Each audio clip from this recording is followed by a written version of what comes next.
Good afternoon, everyone. My name is Pavel Zdekavicius. I have the honor of acting as the head of the Vilnius branch of the German Historical Institute, and it is my great pleasure to welcome you here today in such great numbers.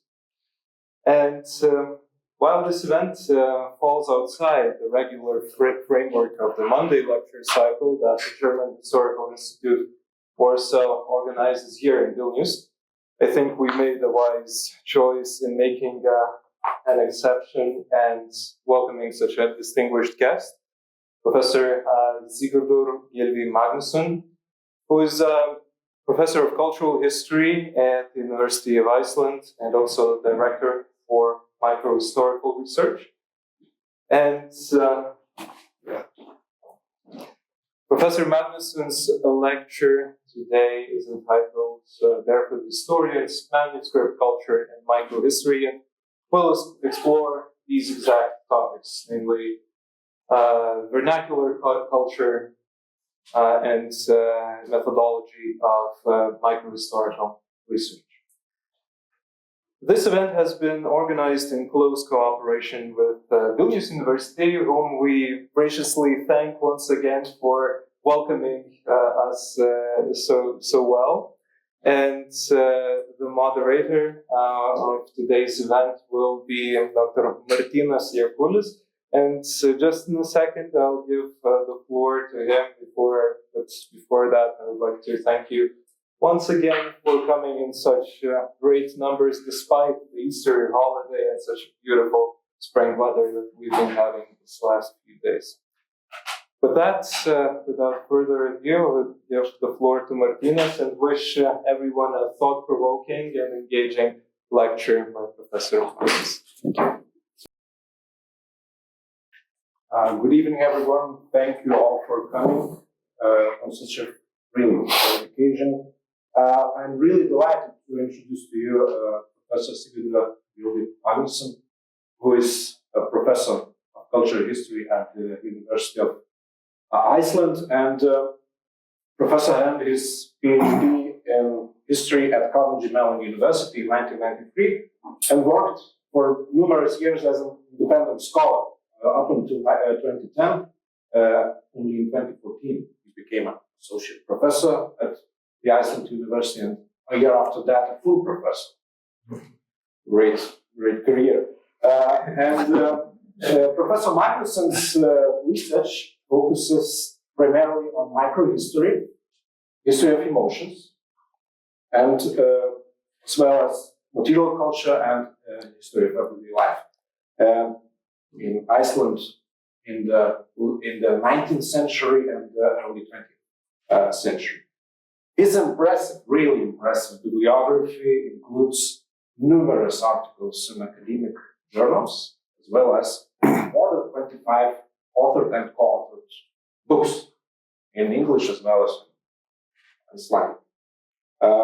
These books deal with the history of disability, as for example, the most recent book on Bibi in Berlin, on which Professor will talk tomorrow at the conference devoted to the AGO documents at the Vilnius University. So please take this opportunity.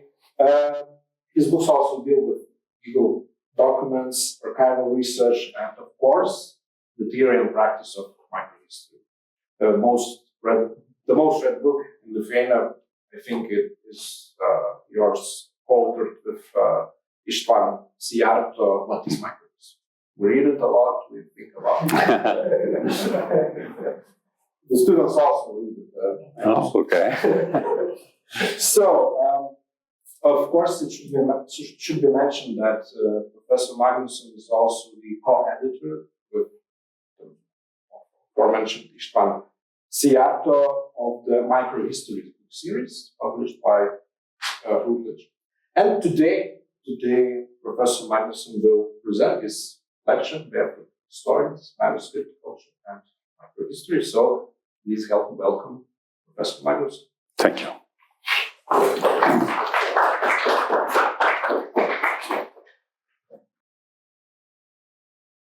Well, thank you all. Can you hear me? Okay. Let me say I'm very thankful that you invited me to give this presentation. This is my first time in Lithuania, and actually the first time, of course, in Vilnius. I think I can safely say that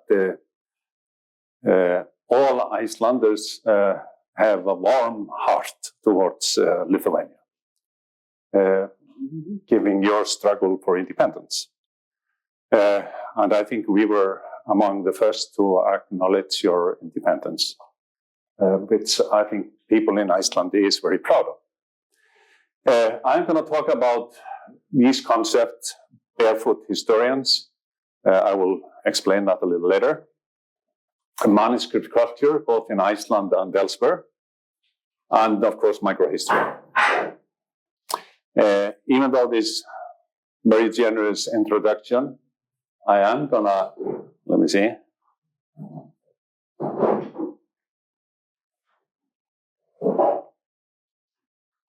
Flipper. I'm gonna introduce myself a little bit. Since I am here for the conference tomorrow on Ego Documents, I'm gonna give you a little bit about my scholarly autobiography. I am Icelandic. I got my undergraduate education at the University of Iceland. Went to America, to Pittsburgh, Carnegie Mellon University in Pittsburgh, and was there almost for a decade, 10 years, from 1985 to 1994, and got my PhD from Carnegie Mellon. I got a very handsome postdoctoral grant, 3-year grant, and moved back to Iceland. I was planning to actually just settle down in America. And a new era started in my personal life. This was an interesting time for a lot of scholars in Iceland towards the end of the 20th century. University of Iceland was, when I was there, was an undergraduate institute. So most of the people I was with as an undergraduate, they went abroad. They went to Scandinavia, Germany, France, England, or to America, like I did. And they, for some very strange reason, they almost all returned back to Iceland.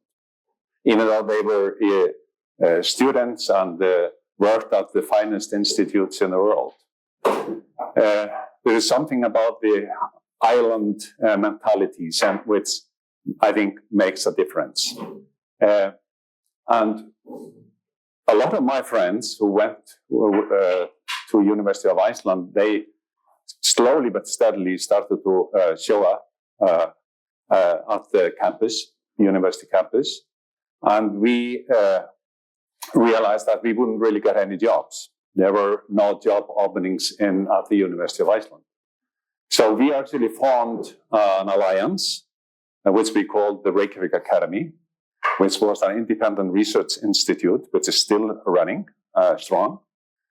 And we started 10 of us in an abandoned apartment department building, which the government actually owned. I met the Secretary of Finance downtown Reykjavik and walked to him and introduced myself and said, well, there is a building you actually guys own. Can we take it over? And he was educated in Boston, and he kind of understood what we were going through. And he said, meet me tomorrow at 7 o'clock at my office. And we signed a contract. And 10 of us moved in there. A few weeks later, 20 of us showed up at the Reykjavik Academy. A year and a half later, we were 40. And after 2 years, we were 80 there.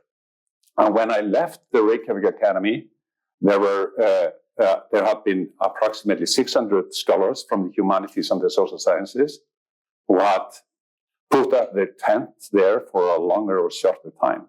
So it was a very dynamic academia. Young scholars were eager to actually take on whatever were thrown at them.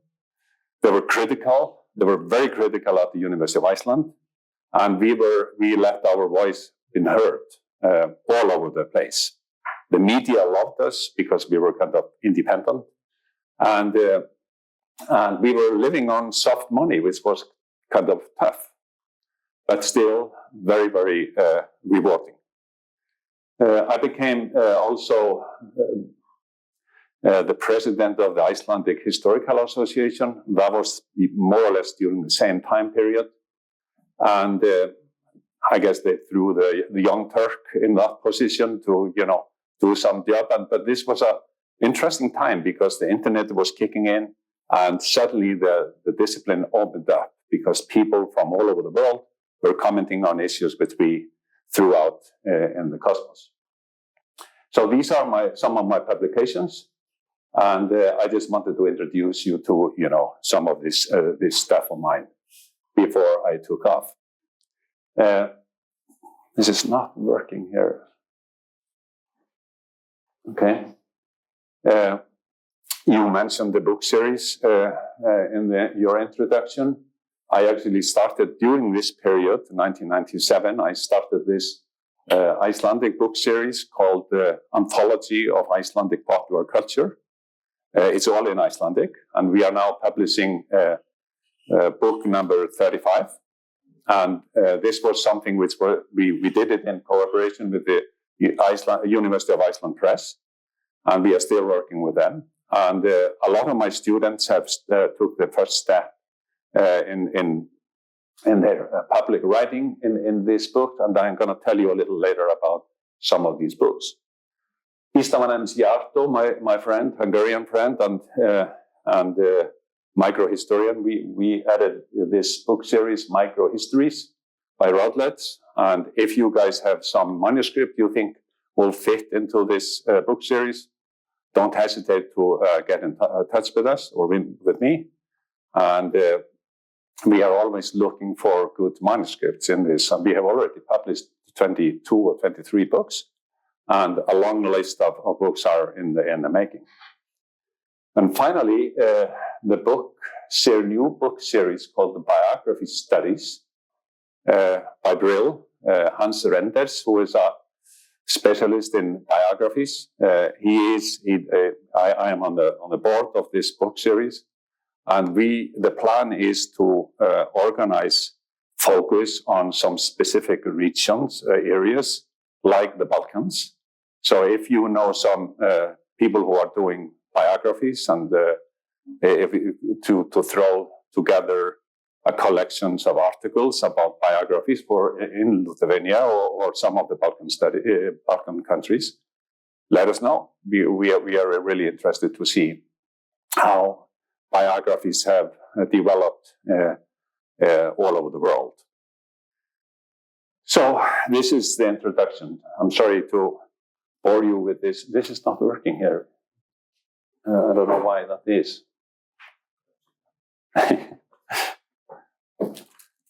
Do you think it is? No, this. Okay, here it is. Let's start with microhistory.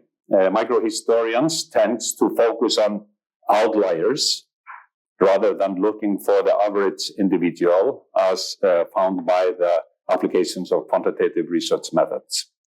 Instead, they scrutinize those individuals who did not follow the path of their average fellow countrymen, thus making them their focal point.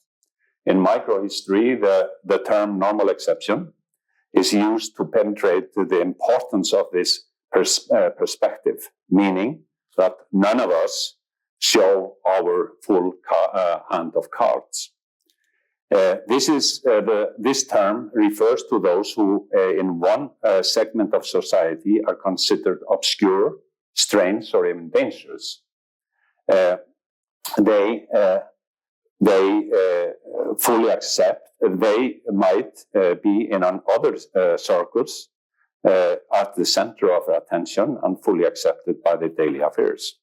This is basically the foundation of microhistory, I would say. And I'm just going to run through a few items in what might be considered classical conceptual framework of microhistory. I don't know how you did it, but Let's try again. let me see. There it is. Okay. So every microhistorians accept the fact that sources are the subjectivity of sources, of source material. There is always someone who creates the sources. On the periphery, in the normalization, which I mentioned before, of course, the main thing is, though, the reduction of the scale of observation. I mean, we focus on a small incidents, events, or for that reason, just 1 minute in our world history to get that more attention to, for example, the individuals. Social historians, I'm trained as a social historian at Carnegie Mellon University, which was very driven towards quantitative methods. The focus there was more or less on the group, whether it was the children, women, working class, or whatever. But microhistorians, they try to focus on the individual and pick up very often obscure individuals. And then the connection between the big and the small units, contextualization, that is really something which almost every microhistorian is focusing on, except this one here, who's standing here in point. And I'm going to tell you why I do not believe that contextualization should be the focus of microhistorians.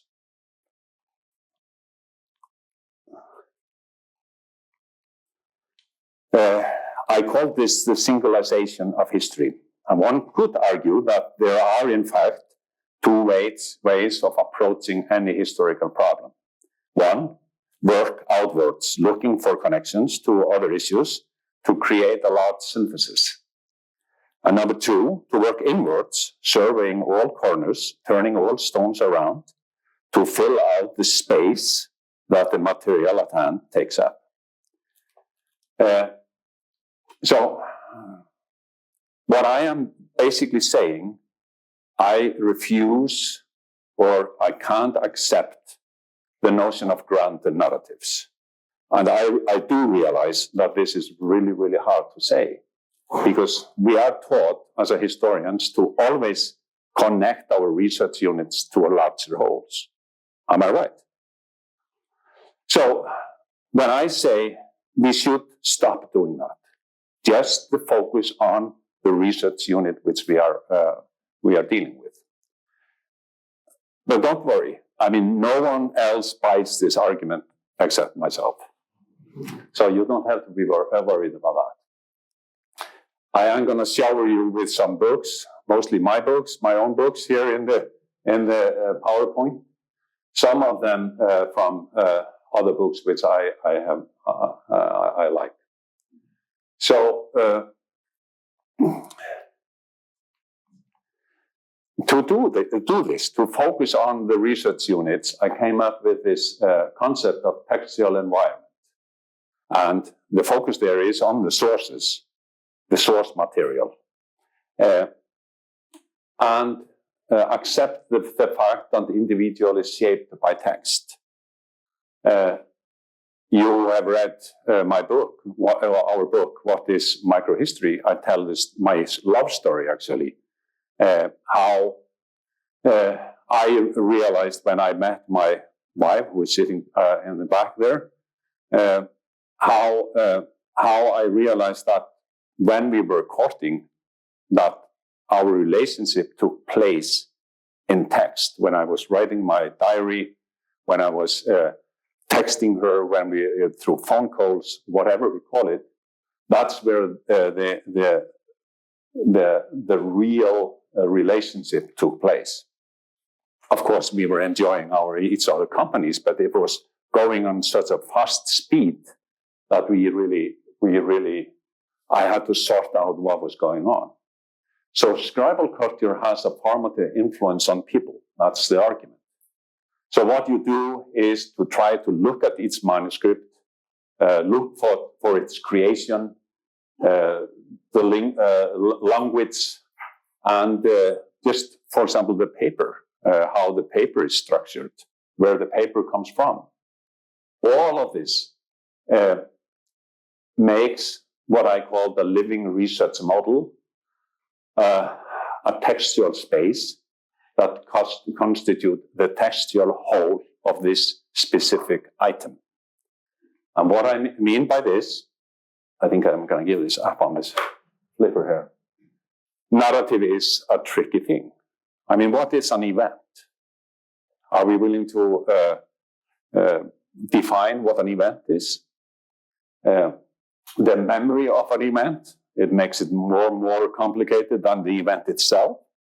The participant tale based on memory. If we all write what is going on here, we are going to get, all kinds of versions of what is going on.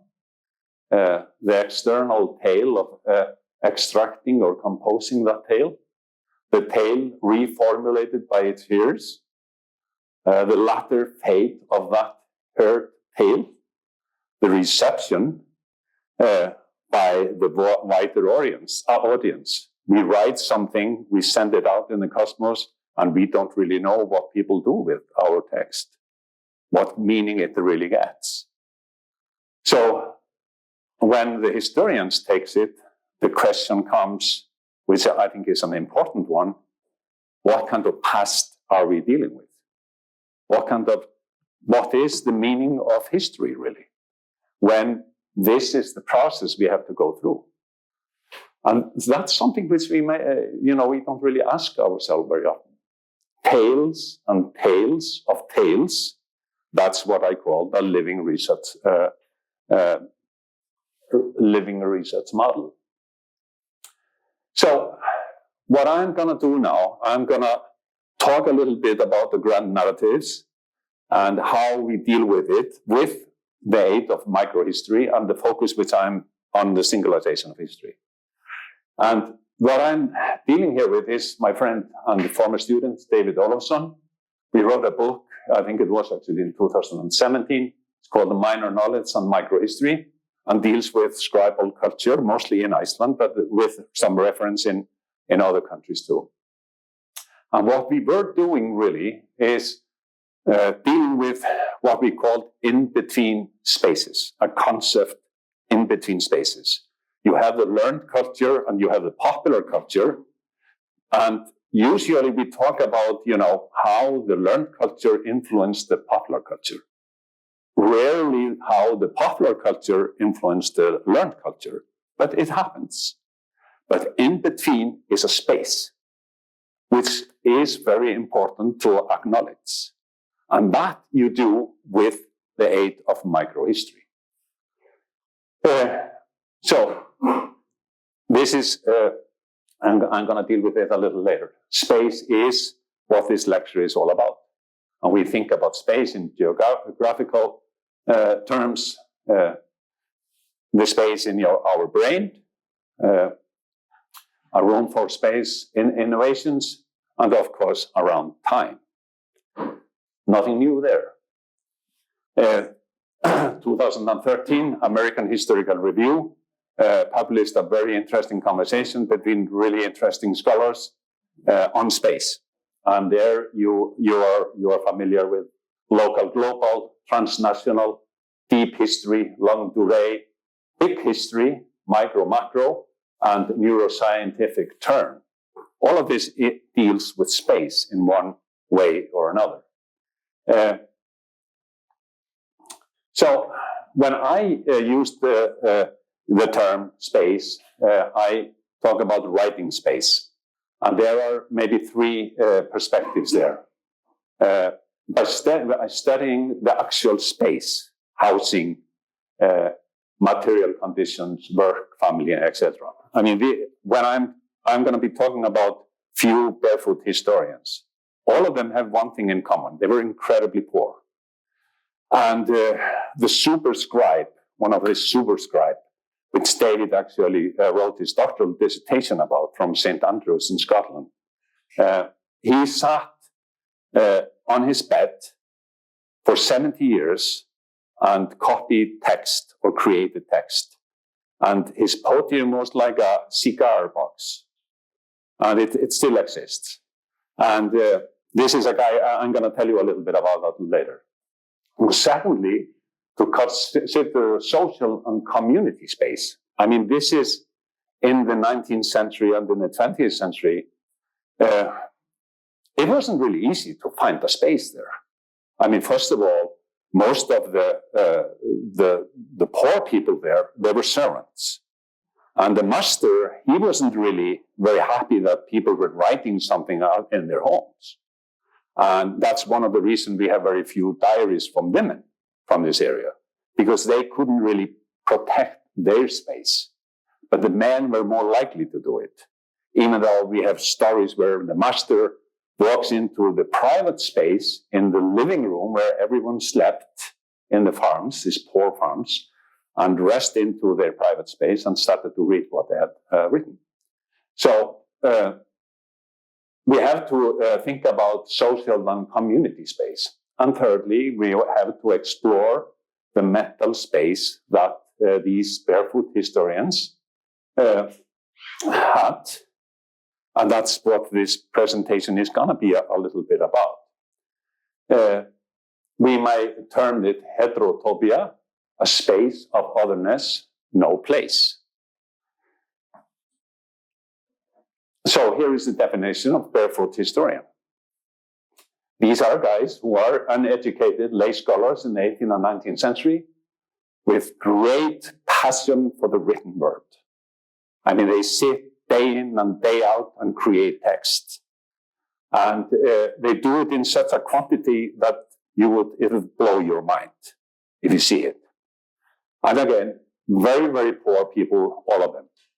These people came to constitute what can almost be seen as a kind of an informal institute of culture. I mean, this is really the printing press, if you can say so. A little Barefoot historians were, however, unofficial channels of distribution, an underground press, the people's press. I mean, look, in the 18th century and well into the 19th century, the printed word in Iceland was religious word. Nothing else was printed. So these guys, they filled up in a vacuum for a demand for stuff which in the winter eve gatherings in Iceland, I mean, winters in Iceland are very long. And people sat and worked on the wool in the living room where they slept too. And some told a story or read something aloud. So it would increase the productivity. So there was a demand for texts. And these guys stepped into that vacuum. They created the text. Sometimes they sold it to the farmers, or they passed it from one farm to another. Incredible, really incredible. And we have this very well documented from the superscribe who kept a diary for 67 years and described everything which he wrote up and created, and where he actually, for whom he did it, and who actually read his stuff. So, what is a minor knowledge?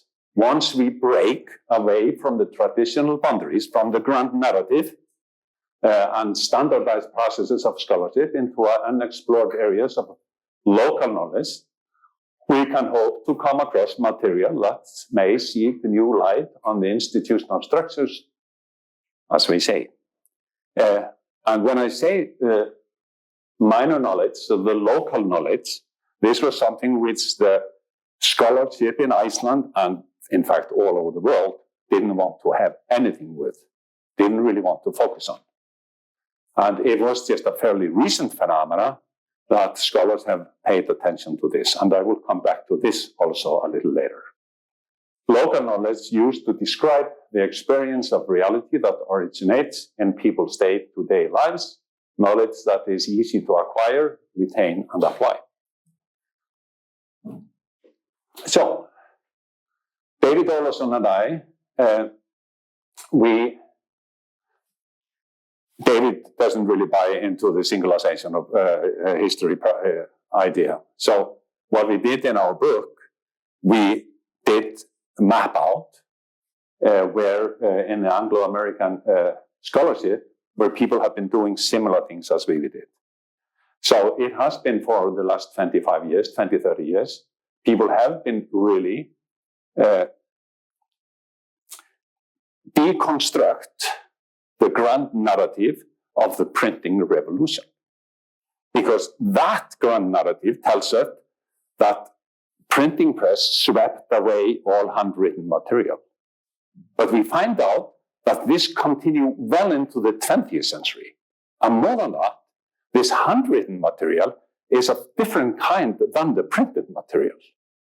And sometimes it is the lower classes who are writing something which the upper classes didn't really know anything about. So it's a new area which scholars all over the world have acknowledged. We actually found scholars from France, Italy, Ireland, Scandinavia, Turkey, Lebanon. And this is one of my favorite books, The Barber of Damascus, which Dana Chatterjee, a professor in Boston, wrote about this barber in the 18th century who wrote the history of the city from his perspective. And no one, of course, had done anything with this material until Dana Chatterjee, a fantastic scholar, wrote this book, which I really highly recommend.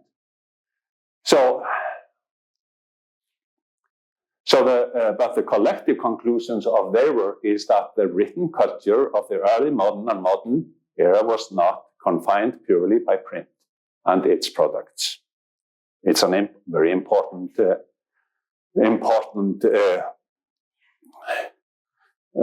argument. So this is the structure of the Icelandic society in the 19th century, 18th, 19th century. Again, very poor society, very, very dirt poor society. No infrastructure, no roads, no bridges. I mean, when I walk around the old town here in Vilnius, I think, what were Icelanders doing? I mean, they weren't doing anything. I mean, they were just, scattered around the coast in their turf houses. I'm going to show you a photo of them. So it was a very simple, poor society. No bridges, no roads, no schools. I mean, it's all home education. So it's unusual. And here you have a photo of winter eve gatherings where the woman is working on the wool, one is reading, and one is knitting. This is a well-to-do family in the southwest of Iceland.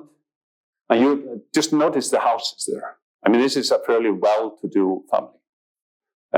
And you see how poor the housing really is. And this is a photo taken in 1882.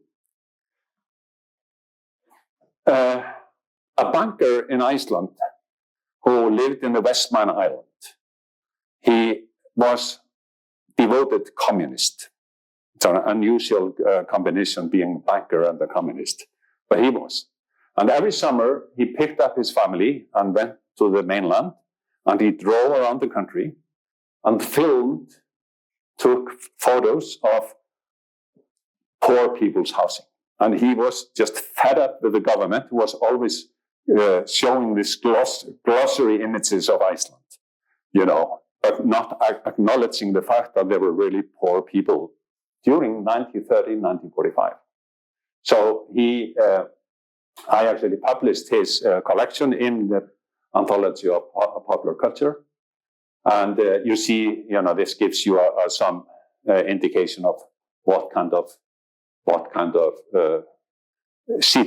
the situation really was.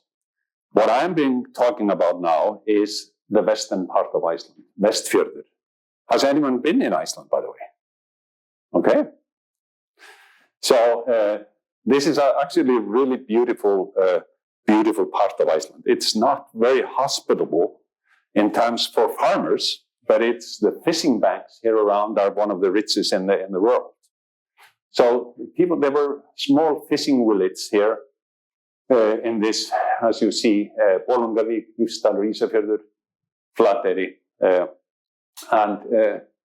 but people were poor there. But this was small urban pockets, if I can say so. And that's where the story I'm going to be telling you takes place. So, what is Skald Yrðingur?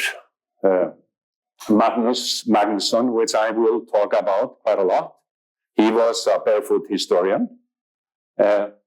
He came up with this term, which I have never really heard before. No one really uses in Icelandic language today. It meant that those who create poetry, copy text, or did some scholarly work. Skald Yrðingur. And this is the second book in the book series over there, which I wrote, and it's excerpts from his diaries. He kept diary for 24 years. And you see a picture of him here. The life of Magnus is, he was born in 1873. Halldór Laxness, the Nobel Prize, Icelandic Nobel Prize winner, he made him kind of famous. He used his diary when he wrote the book Heimsljós, or World Light, in the 1930s.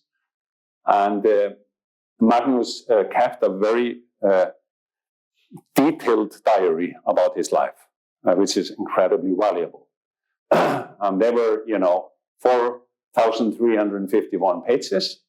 And I later on, 2021, I published this book with Routledge called Emotional Experience and Microhistory, focusing on his emotions and how he developed as an individual.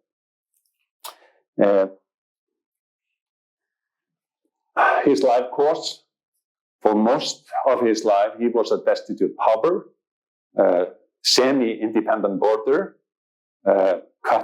landless laborer, and sometimes he was a school teacher because he acquired some education. His life was incredibly harsh. He was adopted he was like a foster child and was treated incredibly badly where he was raised up. And most importantly, his foster mother took a poor relief, which followed him throughout the years. So he never really got rid of that poor, he couldn't really pay it. So he never was able to get married. He had a woman who he had 6 children of, and only 2 of them survived into adulthood. Very, very dramatic. And these are his diaries and other material which he created. So he was constantly on a move. He was moving from one farm to another, looking for a space to create his stuff. And he really barely slept, maybe 2 or 3 hours a day. He was always copying something. Always looking for a space where he could do his writing, create poetry. He was a bad poet, by the way. And that was kind of, it was kind of dramatic. And Halldór Laxness used it but his love of poetry was so that it drove him to constantly write poetry. And apparently he wrote 11,000 poetry. And rhymes in a long poetry.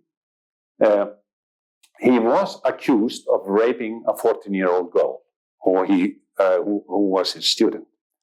And he was convicted for that crime. And he describes their intercourse in great detail in his diary. And it is actually quite shocking. And I was very sympathetic towards Magnus when I was doing a research for him, because he was such a... It's difficult to explain. I mean, his life was so incredibly harsh. But then when the first book was out, and when I was writing the second book in English, I found documents from the courts, which no one really knew about before. And there he is accused to actually, he is kind of a pedophile when everything comes to it because he was accused of, trying to rape other girls he was teaching. So it was, but he went into a prison for 1 year and kept a diary there for 1 year, which is, there is absolutely no prison diaries from Iceland. He came back to his home commune and passed away at the age of 43. But all his writing, all his diary writing, he's always thinking about the future. He is always trying to tell the future how bad his life actually was and how poorly he was treated by the society. But we were talking about space, and I wanted to point you to a book by Jan Blommerten, a Belgian historian, which is called Grassroots Literacy. And it deals with a story, 20th century story from Congo or Zaire. It deals with a native guy, Julian, who became a friend with a Belgian woman, a daughter of the master of the house. And she really encouraged him to write his story. And he was a family man. He had 3 or 4 children. And he traveled 500 kilometers to find a writing space. So he actually went to a place where he could work part of the year, but write his story. And Jan Blomberten, he used this magnificent sources to show basically the same thing as I have been dealing with in my research, how important this lust for education and tell the story is all over the world, for that matter. So Magnus's list, what did Magnus do? I mean, because he was, after all, not welcomed in every home. So he created a list of 200 skaldyrðingar, poet scholars in Iceland at the beginning of the 20th century. And this list was like a roadmap around his neighborhood. So he knew where he would be welcomed in what family would be welcomed. So he traveled from one farm to another and met people who had the same interest as him. So these were other barefoot historians, mostly men, but some women too. His closest friends formed a strong bonds, a network of skaldyrðingar or poets, scholars. And these are the 6 guys in the forefront. It is Magnus, Sigurður Grímsson, this guy here, who had the cigar box where he worked on his stuff. Þórður Þórðarson is another one from the Western community, dirt poor guy. Jón Jónatansson and Halldór Níels Jónsson, 2 guys, 2 brothers, which I actually studied. And these guys kind of created networks of barefoot historians. So these are the brothers from the Stranda commune, and I'm going to tell you a little story about them. There were 9 of them. 4 of them survived into adulthood. They were born on similar, almost the same year as Magnusson. And they created diaries, collections of letters, love letters, miscellaneous, collections of poetry, list of material possessions, educational material, drawings, handwritten newspapers.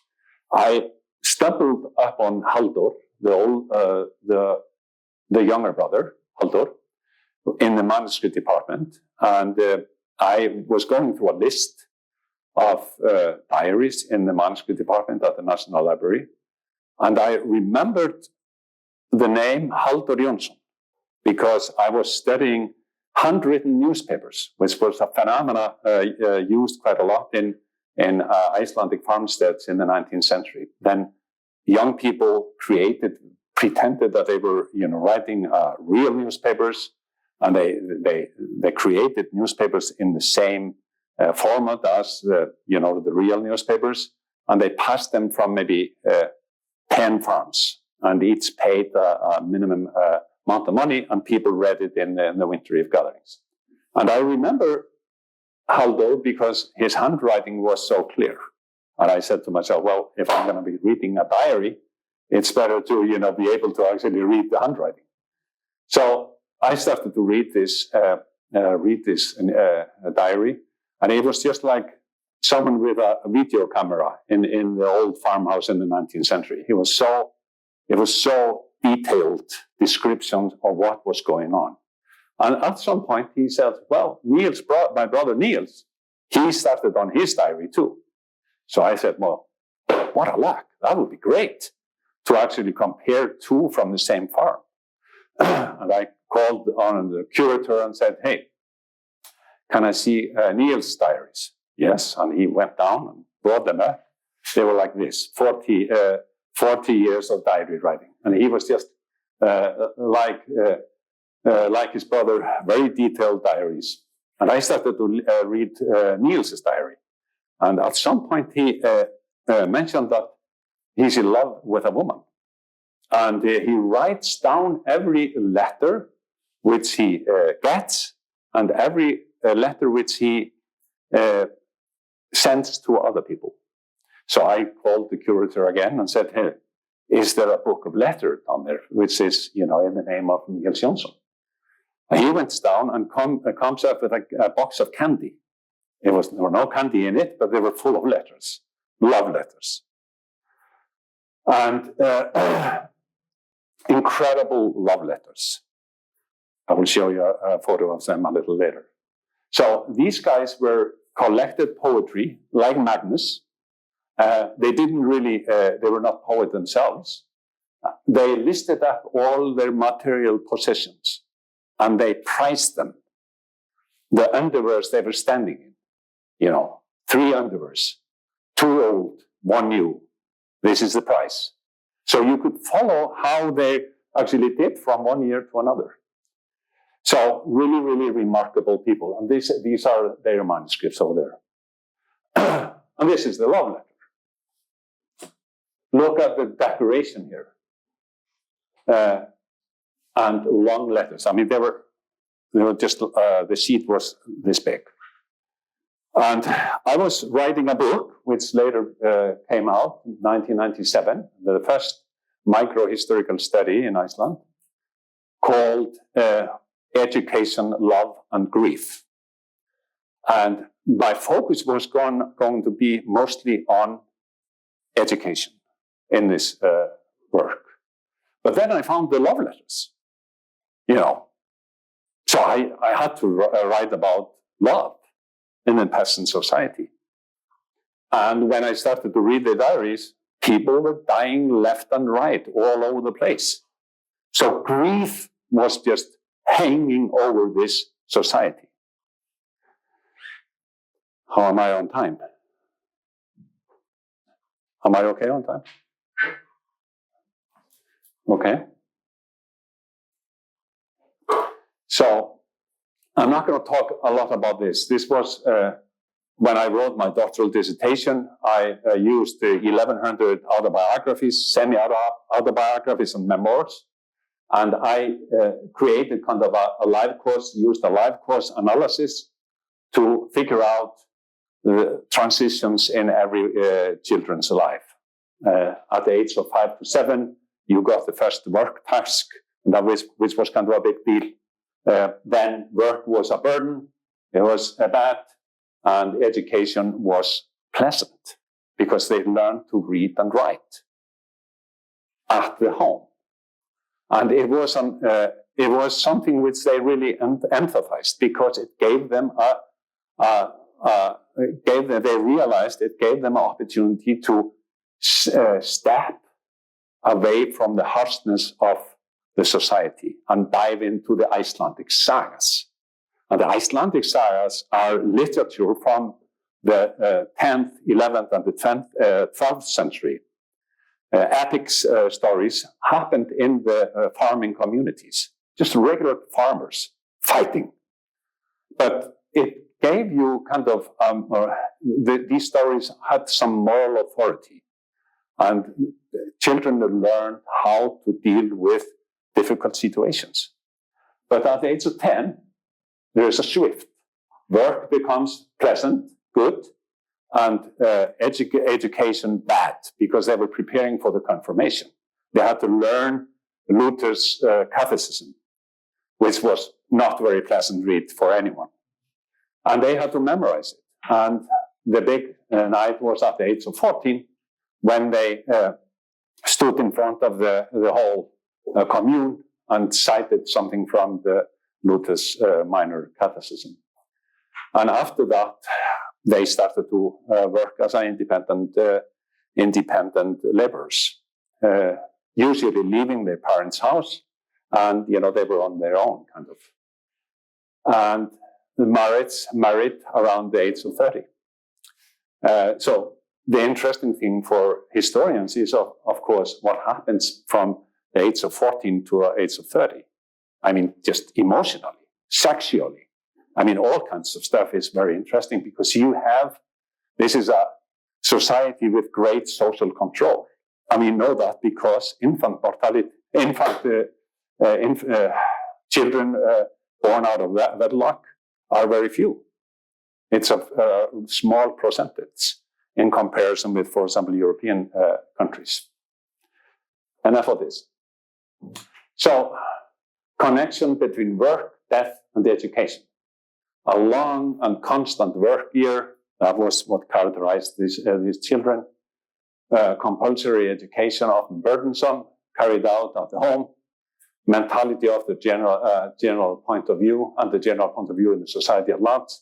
Interconnections between old and new ideas. I mean, the old people weren't really, really happy with the education, but I mean, you see kind of arguments for it and against it. Lack of freedom, servants from the age of 14 to 30, they were treated like children. They had the right of children. The only thing they could do was to leave. They had to sign up for service, summer. But in May, they could actually find another home. If they didn't like their masters, they could find another home. And Magnus was in an interesting position, because if someone did something on his right, he created poetry. And that was a bad thing for a farmer, to have a poet. So he had some agency. He had some power. And some of them had, some of the farmers did not want to their reputation to be trust. So death and daily life is all around.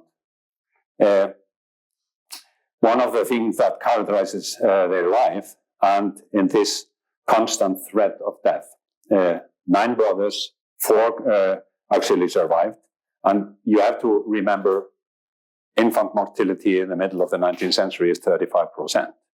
So we have stories of people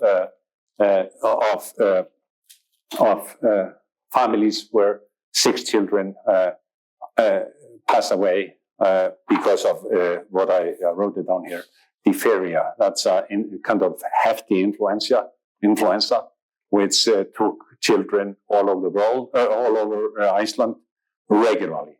And one of the autobiographies, for example, said he was one of 14 children. And he said, when we heard about the diphtheria somewhere in the neighborhood, we looked at each other and said, who is going to die now? And 6 survived out of 14. So it was a tough society to live in.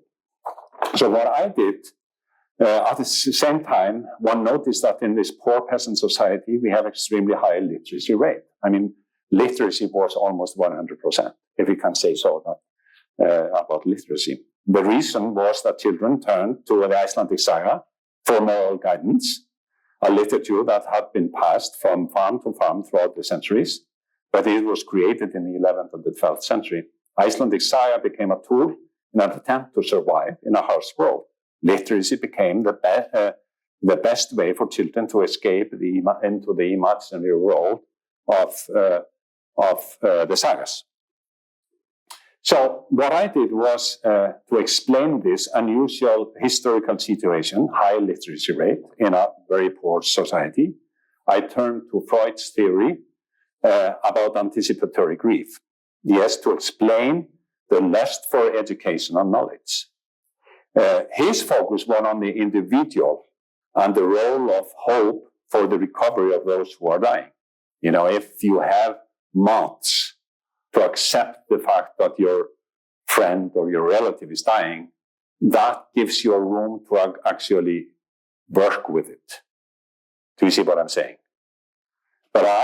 But I used it to look at the grief process when it is directed towards the society at large. When grief is hanging over your head the day in and the day out. We notice the emphasis of people like Jón the farmer, which I'm going to talk about a little bit later, Halldór and Niels, and the other Barefoot historians are on optimism. They're incredibly optimistic. Bright future and constant desire for progress, despite the fact that they are part of a very poor and depressed peasant society. It's very difficult to explain, actually. But this is something which you see in all the diaries. I mean, this really, like in the love letters, which I showed you. I mean, Niels, he speaks to his future wife by saying, you know, I can't love you unless we better ourselves. We get more education. We try to actually lift ourselves out of poverty. So it's a very interesting phenomenon. So here you have drawings from the love letters, just to show you. And here is another one. So these guys got married. And here is the text from the language of love. There are moments so beautiful, so rich in delight, that the tongue has no words, and the heart, as it were, shut itself off against the articulation of emotions. And one of these has always come over me when I have been with you. I know well that you have gone through the baptism of fire of your innermost desire, and now look forward full of hope towards the future of our youth, etc., etc. So, I published the book, 1997. And a year later, I got a letter from a farmer in the same commune as Niels lived. They lived in the kind of northern part of the Westfjordur, which was a fishing station. So over the winter time, a lot of young people came there to go fishing and work processing the fish. And this farmer, he was actually quite impressed with the book, believe it or not, except this love-making. He didn't really understand that because of the incident that happened.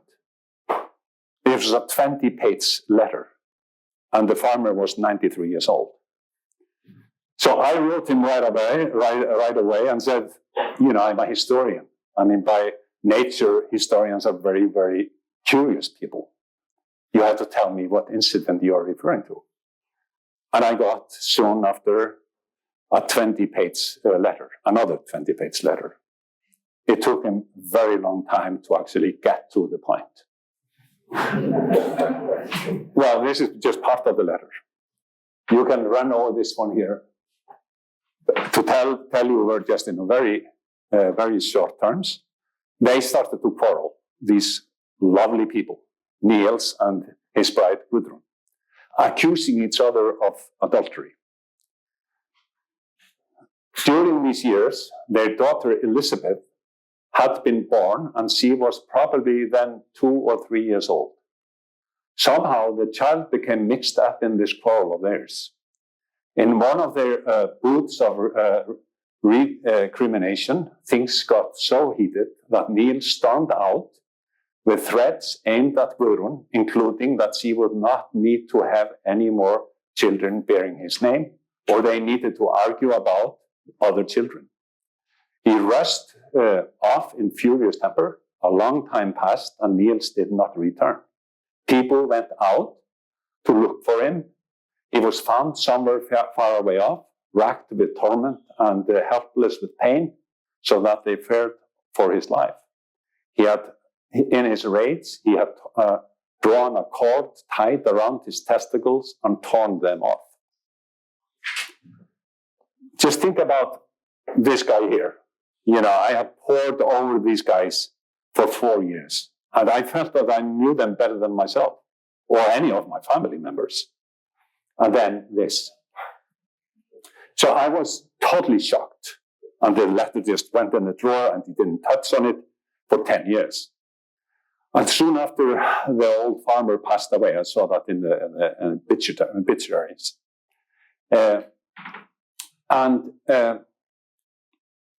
When I started to think about it, I had read his diaries. I kind of convinced myself that I wasn't really writing their biographies. I was focusing on education, love, and work. So I wasn't really paying so much attention, but when I thought about it, there was a gap in the diary. There was one book missing. And I didn't really ask myself why it was missing. I just pressed it up. There was plenty to read, so to speak. So that's when I started to reevaluate the methods of microhistory and came up with the singularization of history.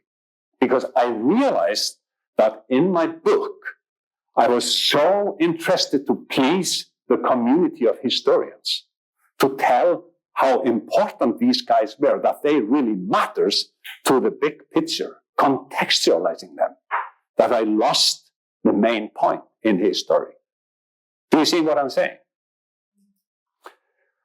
So maybe there is something to this argument, even though no one really buys it. You have to see that it is really important to focus on the sources we have at hand, because we tend to pilot sources. The list, the biographies in our books are really long, indicates that we really know what we are doing. But in fact, we are not dealing with the units we are focusing on, because we are we think it is so important to actually to tell fellow historians that we know what we are doing. So this is really a horrible story, but back to the Barefoot historians, the other one. This is the super scribe, super scholar, Sigurður Gylfi. He wrote lives of clergymen from the beginning of 1100 history of Iceland, or 1,000-year history of Iceland. 20,000 pages. So this is kind of the foundation for all genealogy in Iceland. And Icelanders are totally obsessed with genealogy. Totally obsessed. And he kept a diary, as I mentioned, 15,000 pages. And you see his stuff over there. And a lot of other stuff. He was a doctor.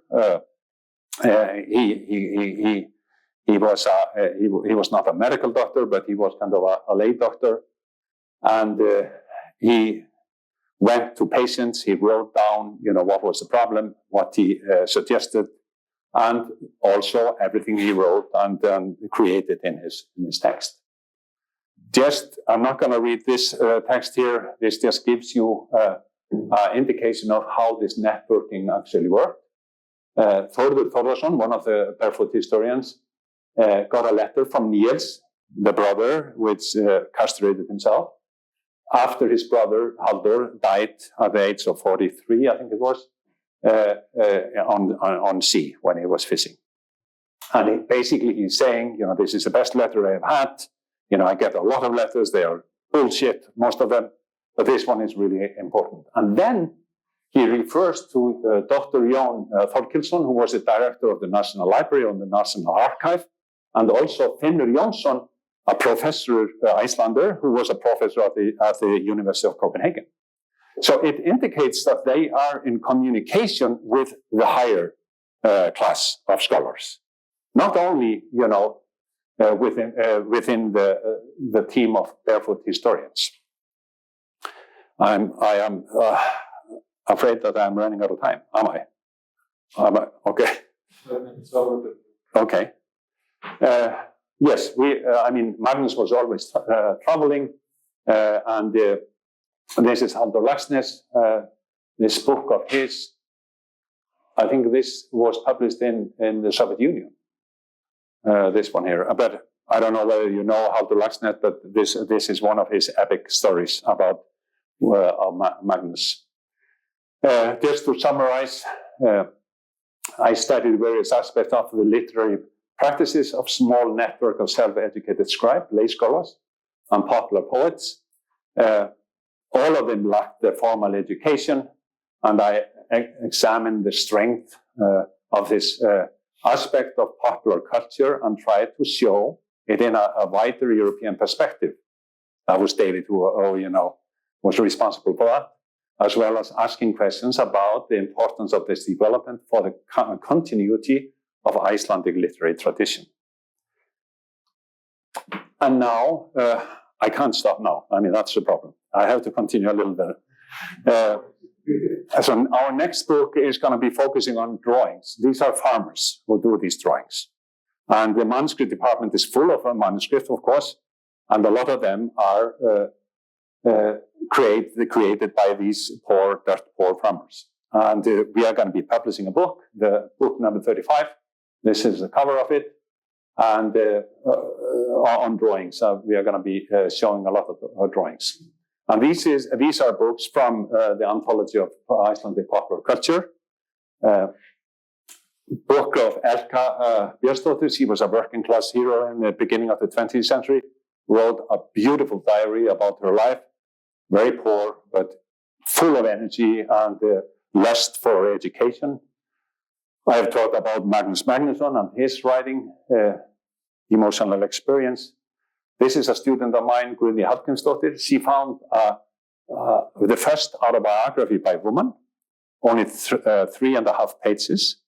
And she was published, and she was categorized as a fool, a woman's fool in the 20th century. But she went through the official documents and saw that this was a just outstanding woman with a lot of agency, and she kind of deconstruct the social situation of women workers in the 18th century, 19th century. She published this book, A Tale of a Fool, with Routledge. This one deals with hobos or tramps in Icelandic, very important people who traveled from one farm to another, told stories, did all kinds of stuff.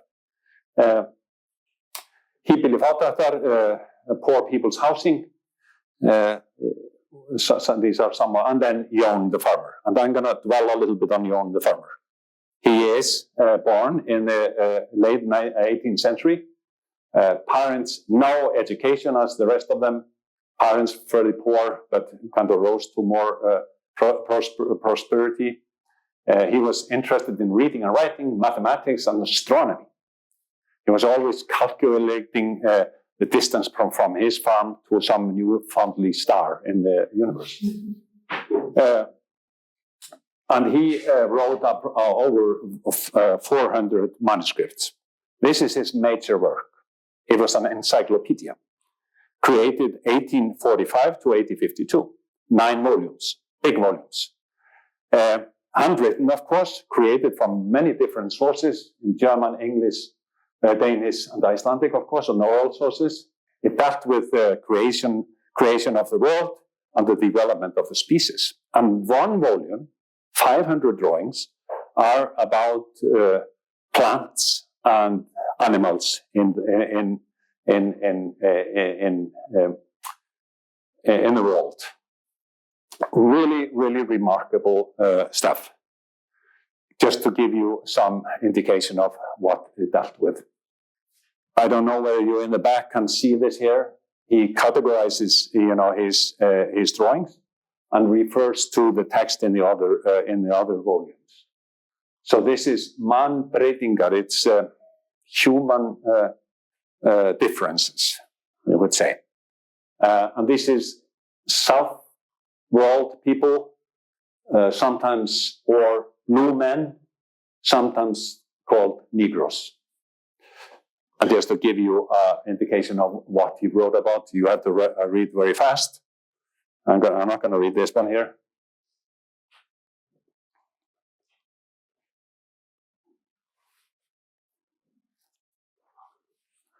Sorry, the time is running out. And then he says, but regardless of how senseless, unintelligent, and uncivilized the people there may be, it appears that those Christian people of the North have little reason to regard themselves as better than them, who they every year they buy and sell many thousands Negroes into lifelong servitude, subject to the most godless treatment, as if they were beasts to the slaughter or inanimate objects, alas, at such deeds that bring shame on all mankind, any humanitarian must shoulder. So this is, it gives you some indication of their mentality, how he thought about, his fellow people. So he was very interested in odd-looking people, giants and dwarfs. And just to give you, here is the model. This is a book from 1688, published in Iceland. So you see this is the same guy. A bull, a kangaroo. Probably the first time any Icelanders saw a kangaroo. And he writes here a reference where he got these photos. And it is from this book here, Danish book, published 1844, the year before he started on his book.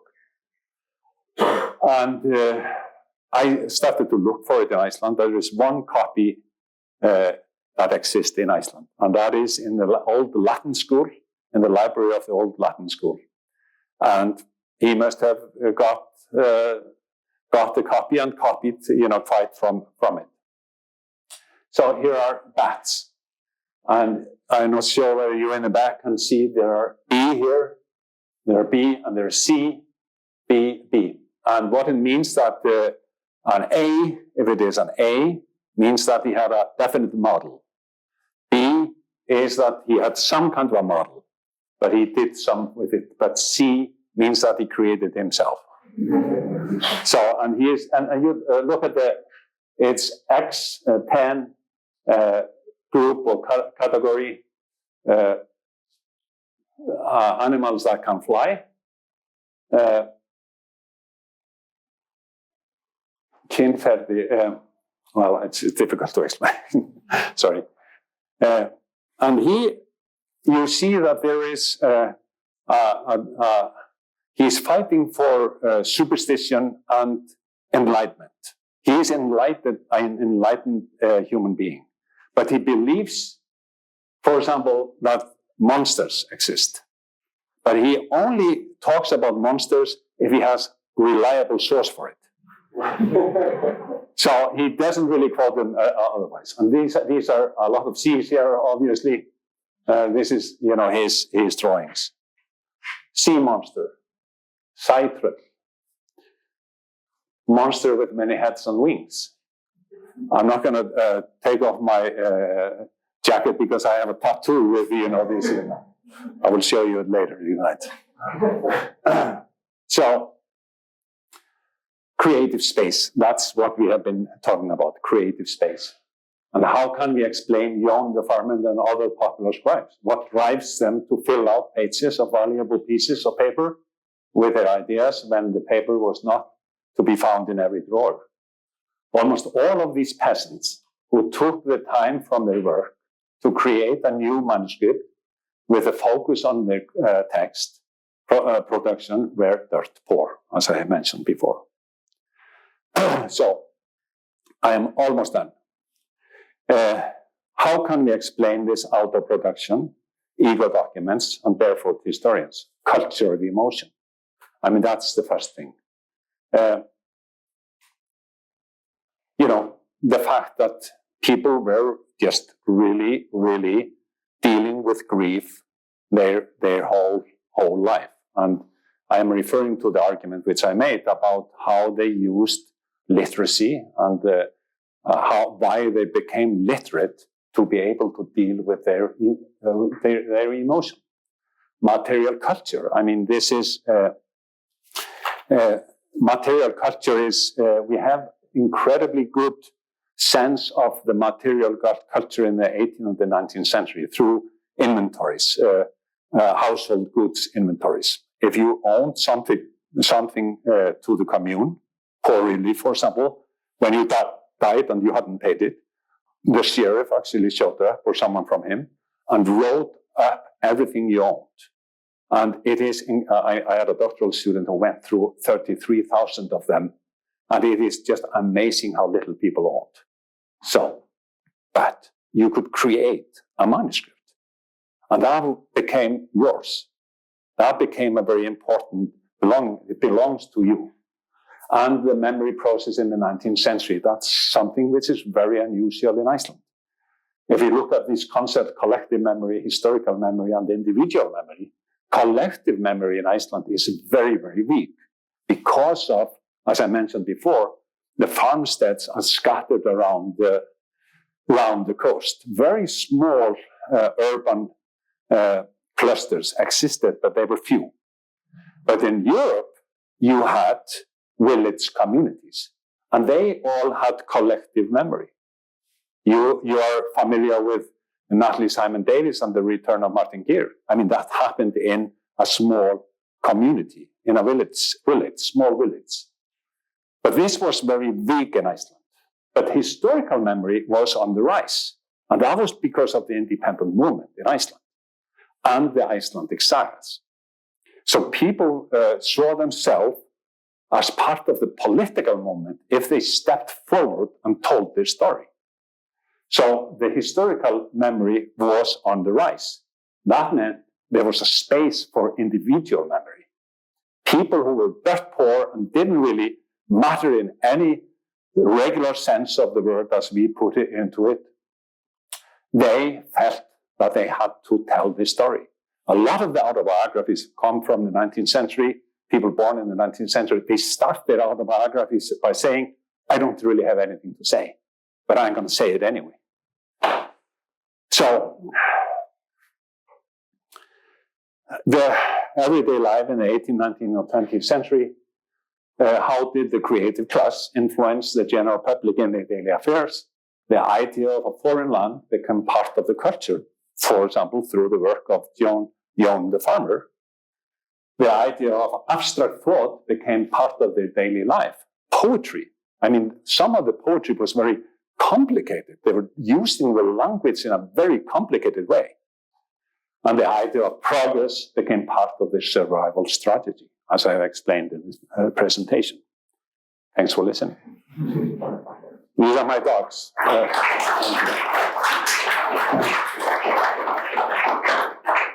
This is Alvia, and Concordia is, the name from Concordia comes from actually Magnus's diary. And it's a name of a woman, it's called Concordia. Okay. So thank you. So thank you very much for such an exciting lecture. We have some time. Well, sorry. 15 minutes for questions. So please, Professor Marcus. So thank you for very interesting presentation. I have maybe two questions. One is about this literal culture of Ireland, another about microhistory. Okay. But, well, mostly not very serious. The question is every Icelander writing a diary? Maybe true. Let me answer this first. Yeah. I myself, I have actually passed the number of most of the people I have been studying. So I have already written around 25,000 pages of my diary. From 1997, I asked the students or a class like this, how many actually, I was talking about peasant's diary, how many of you actually have written a diary? And there was a large number of them who had done it. So I said to myself, maybe it's a good idea to try. And now it's become a very big part of my life. Now, I didn't make a serious question at all.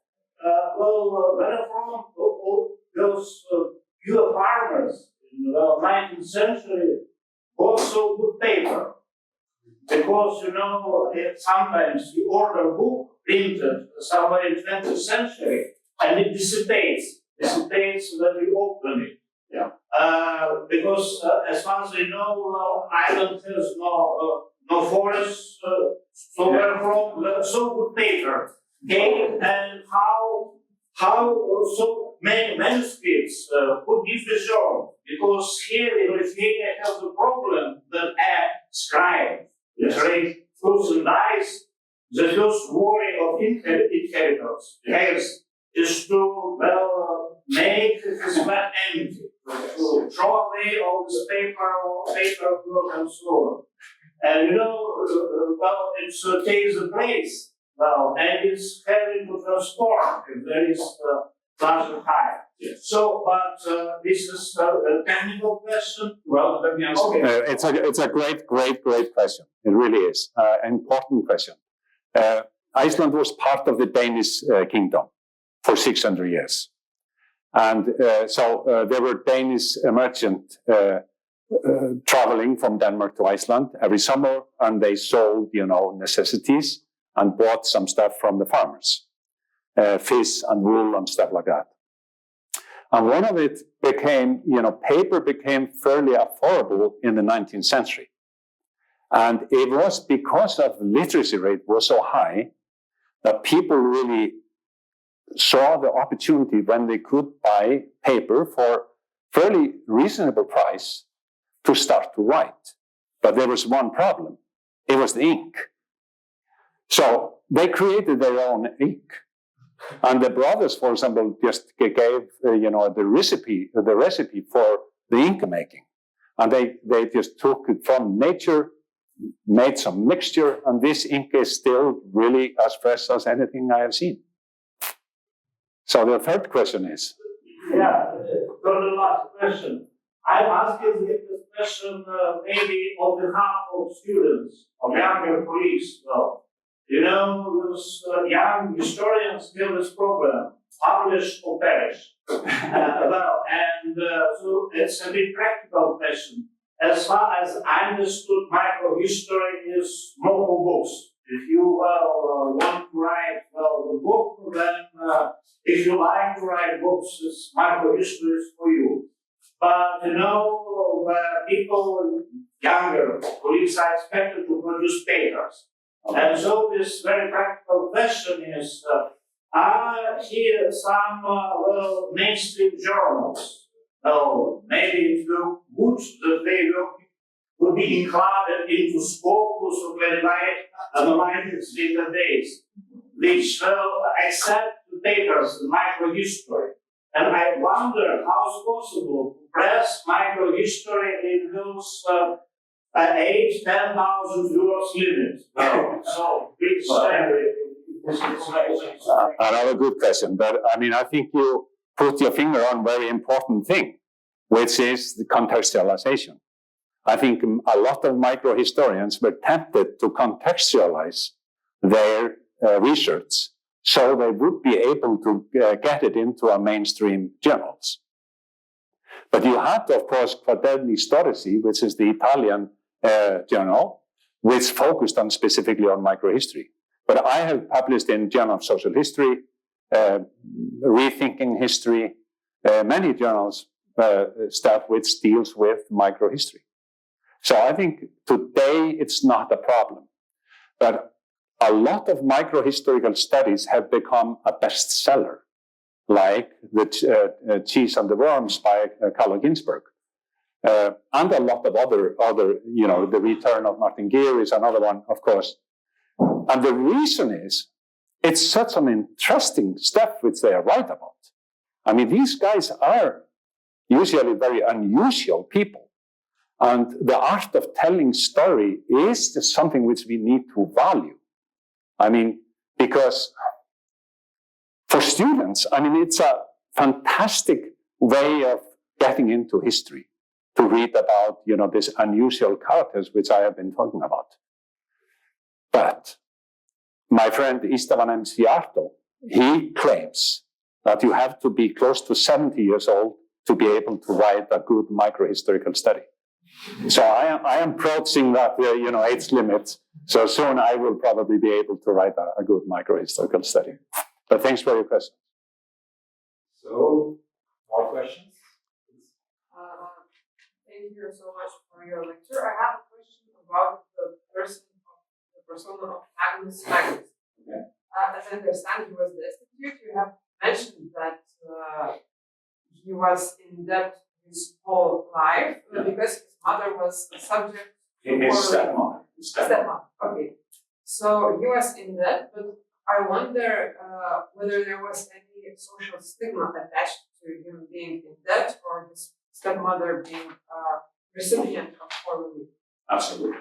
But I mean, poor relief was a huge part of in any commune in the country because the Icelandic weather is just really, really unpredictable. And at the age of 30, you started a family and you often moved up into the mountains because the land wasn't really available in the good places. So if you had a bad weather one winter or one summer for that matter, you had to just leave the farm and the family was split up. And then the commune had to pay relief with the children. And there was a stigma which went with it for sure. And the farmers were really, really reluctant to actually pay poor relief. But that was the laws, the whole 19th century and into the 20th century, that you didn't really have the right as a free human being unless you paid your debt. And that was what Magnus was dealing with. And the sad thing was that when Magnus actually passed away at age 1916, there was an auction of all his stuff because the sheriff wanted his share of the poor relief. And they actually auctioned off his diaries. So they split up in the community where he was talking about the people who were in the people who bought his diaries. They were people who were in his diaries. So there was a physician in Ísafjörður, which was kind of the big town in the Westfjord, and he realized how important these diaries were. So he went from one person to another and bought all the diaries, took it to the National Library, met Halldór Laxness in Reykjavik, and said, "You should look at his diaries." And he created this epic stories the world liked. But this is a good question because it really was a stigma which Magnus dealt with in all his diaries. And that was what I meant really when I said his passion for diary writing was to show his ill treatment through his whole life. So that's what we are talking about now. So he actually succeeded in that. Thank you. So, I have two questions.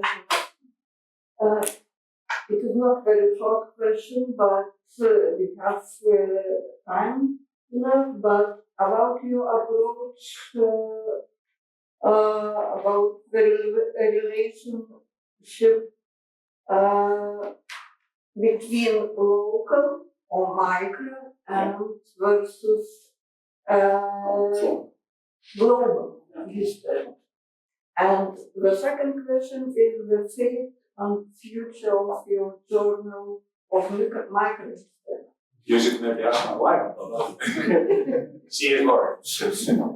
What happened to my diary? But I actually, because when she realized that she was a lot in my diary, she kind of freaked out.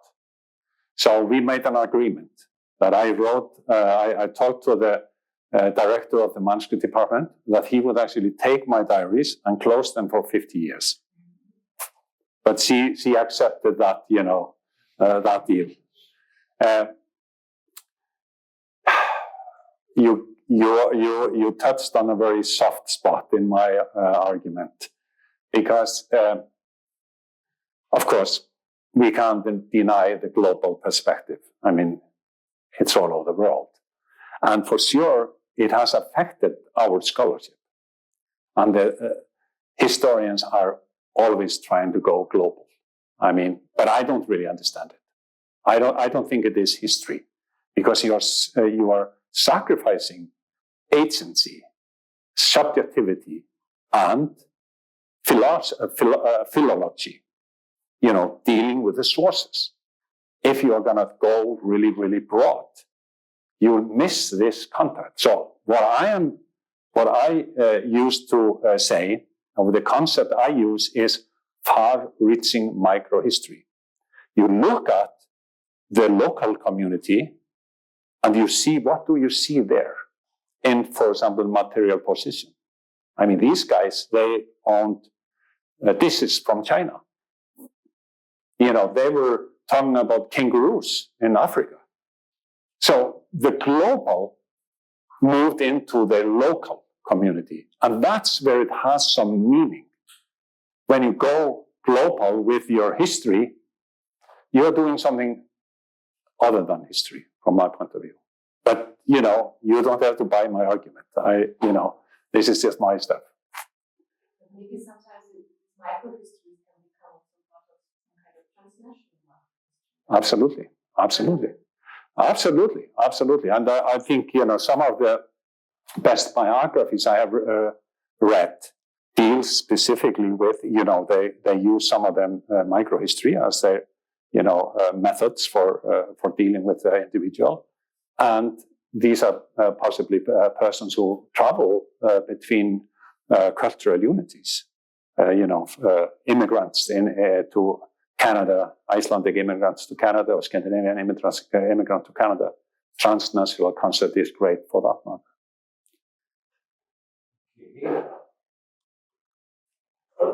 Well, just privilege. Nobody else is asking.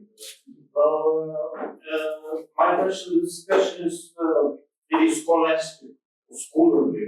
Okay. Well, what you would say about the relations between microhistory and subaltern history? This is well inspired by so-called post-colonial theory. Well, Spivak, can subaltern speak, and so on. And just it's a kind of new mode. Yeah, maybe not in this faculty, but neighborhood. Well, and the problem is that subalterns are those who cannot speak. Yeah, well, absolutely. Yeah, but in microhistory, to write a good microhistory, you must find sources written by somebody who speaks on behalf of themselves. So I wonder, is possible this some intersection? There can be subaltern microhistory, or so to speak, hot ice. Another good question, absolutely. Let me just mention one book, which is written by Louis White, and it's called Speaking with Vampires. And it's a history of African country. And it's a microhistory. I mean, she uses microhistory, but she uses oral sources. She uses stories, legends. She uses material good to write her book. Microhistory is, unfortunately, a very Eurocentric ideology. There's no question about that. For example, being a student in America, I mean, I regularly visit my old school, and I always ask them, why aren't you doing microhistory? I mean, some of them are doing, Black history or or minority groups, all kinds of minority groups. And this is a perfect methods for studying, minority groups. But no, they are really stuck in the social history camp or the old cultural history. So I am actually editing a book now with two of my friends, which is called Bloomsbury Handbook for Microhistory. 24 authors from all over the world. And a lot of those who are outside of Europe or America, they get their vision from French microhistory, which in my mind is very much a social history. They mix social history and microhistory quite a lot together. So I think microhistory is going to get a foothold in Asia, in Australia, Africa, and South America. They are actually quite strong in South America. But North America, very few people are doing microhistory there, except the Europeans, those who focus on European history. So I think the potential for microhistory is all over. You don't really need written sources. You can have ethnological sources. You can have material good. You can have photos. You can have all kinds of different sources to deal with.